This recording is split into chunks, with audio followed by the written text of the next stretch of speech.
Bismillahirrahmanirrahim. Assalamualaikum warahmatullahi wabarakatuh. Halo teman-teman semuanya, gimana nih kabarnya? Semoga selalu dalam keadaan sehat ya, dan selalu dalam lindungan Allah dimanapun kalian berada.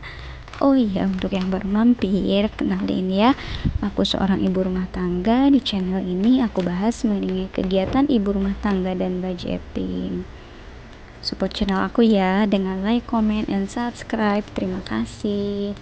Oh iya teman-teman semuanya, jadi pada video kali ini tuh aku mau sharing mengenai cara aku mengatur keuangan di saat mempunyai hutang ya teman-teman. Siapa sih di sini yang ingin mempunyai hutang? Tentu tidak ada manusia atau seorang pun yang ingin berhutang, betulkah?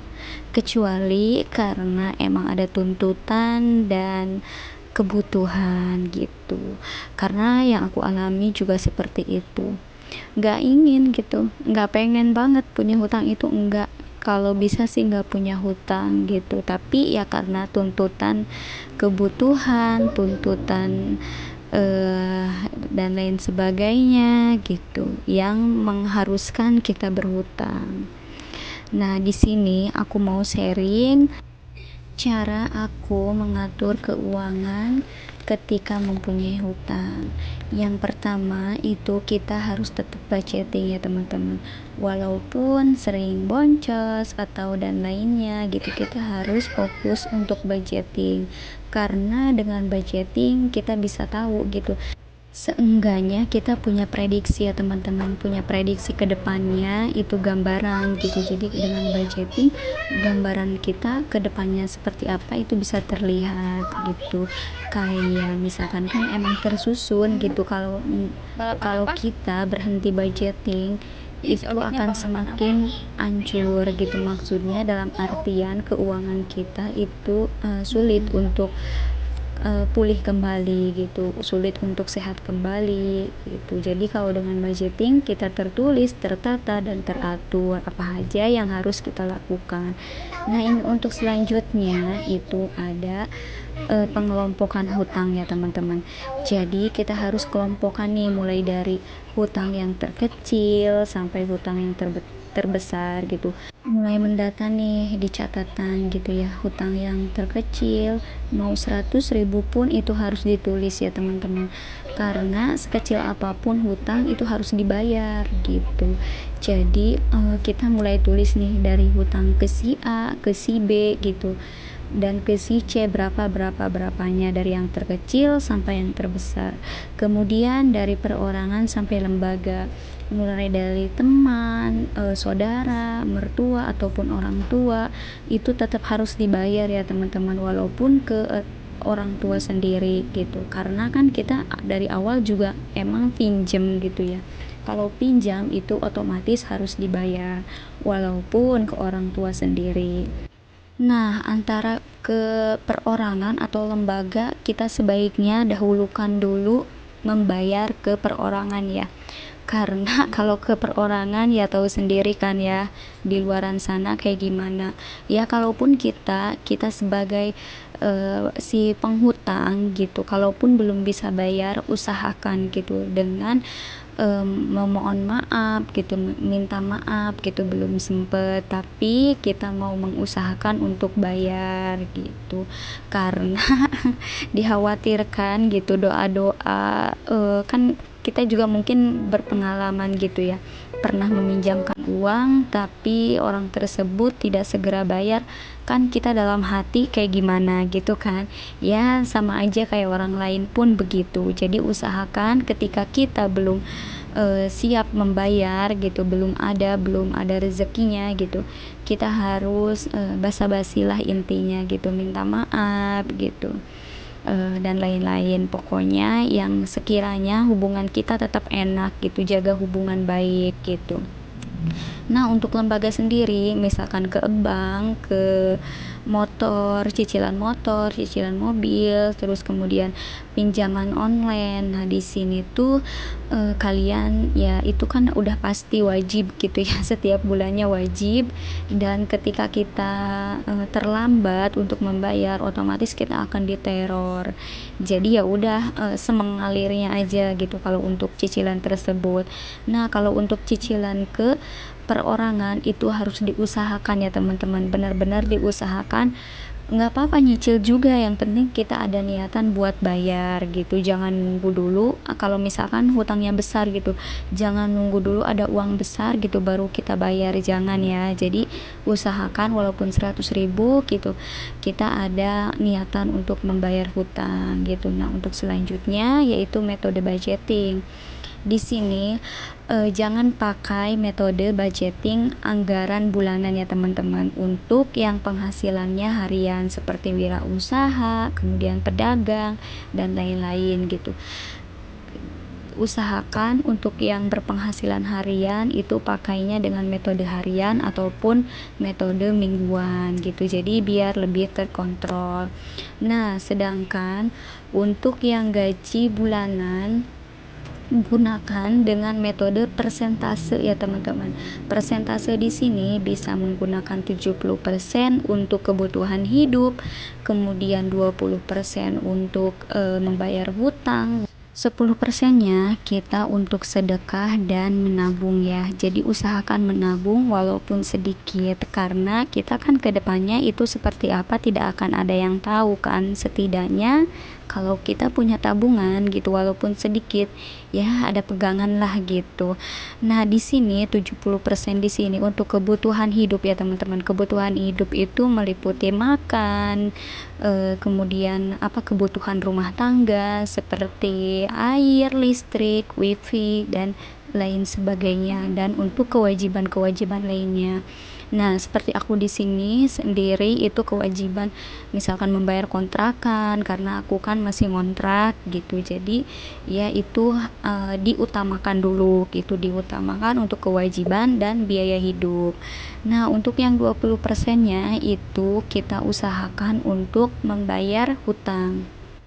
Jadi misalkan ya gaji kita itu 5 juta gitu, 3,5 jutanya itu berarti kan 70% ya, 70% itu untuk kebutuhan hidup, kemudian 1 juta untuk membayar hutang gitu, dan untuk 500 ribunya itu kita usahakan untuk sedekah dan menabung gitu. Nggak apa-apa nabung 200 ribu gitu, atau mau nabungnya lebih banyak gitu nggak apa-apa, karena sedekah itu ikhlas ya, harus ikhlas dalam hati gitu, jangan terpaksa. Walaupun kita dalam keadaan banyak hutang, tetap ya kita harus sedekah, karena dengan sedekah itu akan melancarkan segala urusan kita ya teman-teman. Nah, gitu. Untuk selanjutnya yaitu kita membuat list kebutuhan ya teman-teman. Membuat list kebutuhan di sini itu sangat penting banget, karena kita biar terkontrol gitu, sekiranya apa aja sih yang dibutuhkan gitu. Dan apabila kita mau belanja itu kita kan punya panduannya yaitu di list kebutuhan.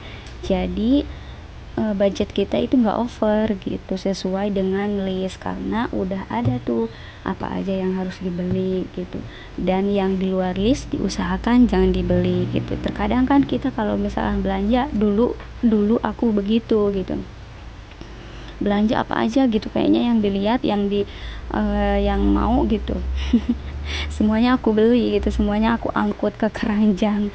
Ternyata itu tidak baik dan tidak sehat untuk keuangan ya teman-teman. Dan mulai saat itu setelah aku belajar mempelajari berbagai macam gimana solusinya, akhirnya aku menemukan gitu, yaitu harus membuat list kebutuhan. Untuk selanjutnya itu sortir antara kebutuhan dan keinginan sesuai dengan yang aku tadi sampaikan gitu ya. Jadi benar-benar gitu, dengan list kebutuhan ini kita tahu gitu apa yang dibutuhkan dan apa yang diinginkan. Usahakan yang dibutuhkan terlebih dahulu ya, jikalau ada lebih baru boleh gitu keinginan kita terpenuhi. Dan untuk selanjutnya itu meminimalisir pemakaian kebutuhan. Jadi sekiranya yang jarang banget dipakai, misalkan untuk tisu dan lain-lain, biasanya 3 pak atau 4 pak, usahakan gitu lebih diminimalisir gitu, lebih kayak lebih hematin gitu, jadi 2 pak gitu. Coba aja belajar hidup hemat ya teman-teman. Nah, untuk selanjutnya yaitu menutup semua akses yang membuat pengeluaran bertambah. Nah, seperti aplikasi marketplace gitu, kayak toko oren, toko hijau, dan toko biru gitu. Nah, diusahakan sejenak kita kayak rehat dari marketplace, karena jujur aja gitu, aku pribadi pun kalau aplikasi tersebut masih masih ada gitu di HP kita, itu kayak gatel aja gitu pengen nyari ini nyari itu, apalagi kan dulu gitu heboh banget ya, kayak tanggal kembar kayak gitu, 22 11 itu yang bikin gratis ongkir dan lain sebagainya, potongan harga. Nah, itu yang membuat kita nggak sadar padahal itu nggak butuh banget, tapi kita beli karena emang diskon gitu. Dan itu yang membuat salah satu keuangan kita itu menjadi tidak sehat ya teman-teman. Bisa juga dengan puasa medsos ya, sejenak aja gitu puasa medsos, karena sedikit besar berpengaruh ya dari kita melihat postingan orang yang membuat kita kok kayaknya pengen gitu kayak orang gitu, kok kayaknya pengen ini. Kadang kan orang-orang postingnya makanan dan lain sebagainya, jalan-jalan, pokoknya lain-lain yang bisa mempengaruhi keinginan kita gitu ya, sejenak aja gitu. Terus kemudian yang selanjutnya yaitu mencari income tambahan ya teman-teman, bisa dengan jualan online, kemudian membuat aneka cemilan, bisa titip ke warung-warung. Nah, dulu aku tuh kayak jualan baju gitu, jualan baju di via WhatsApp. Terus alhamdulillah ya ada aja gitu, kalau kita niatnya baik gitu, insya Allah kasih jalan gitu. Atau kalian bisa juga membuat cemilan, kayak aku waktu dulu itu kayak bikin peye, kemudian bawa rengginang dari kampung, aku goreng, bungkus-bungkusin, kemudian aku titip gitu ke warung-warung sebelah.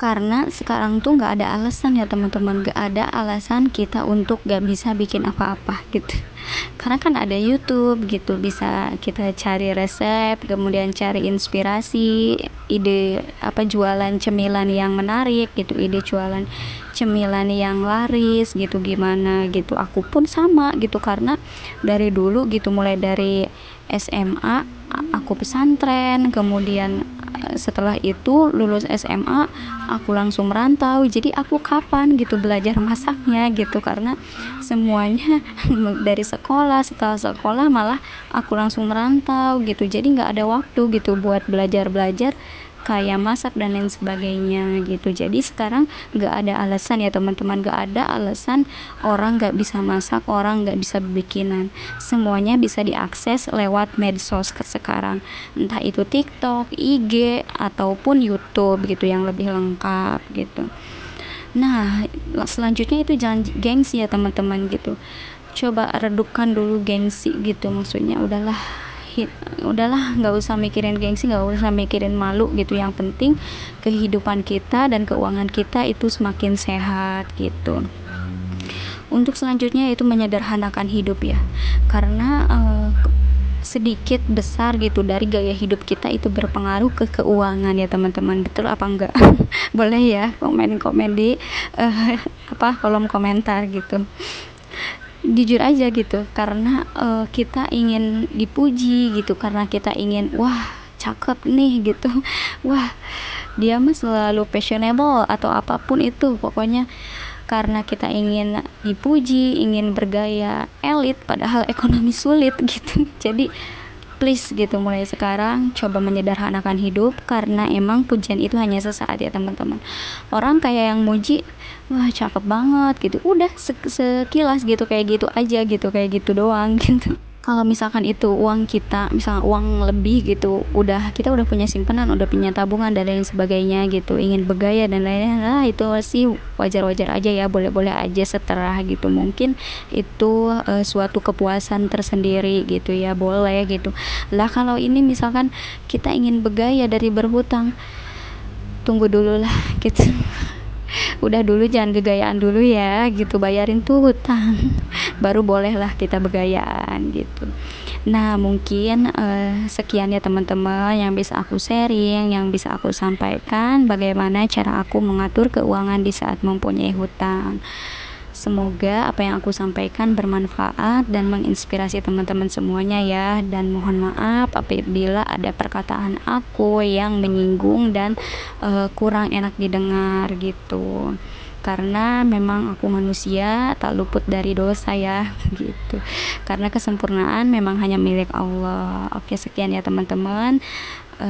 Semoga bermanfaat dan jangan lupa selalu bersyukur gitu. Sekian, wassalamualaikum warahmatullahi wabarakatuh. Bye.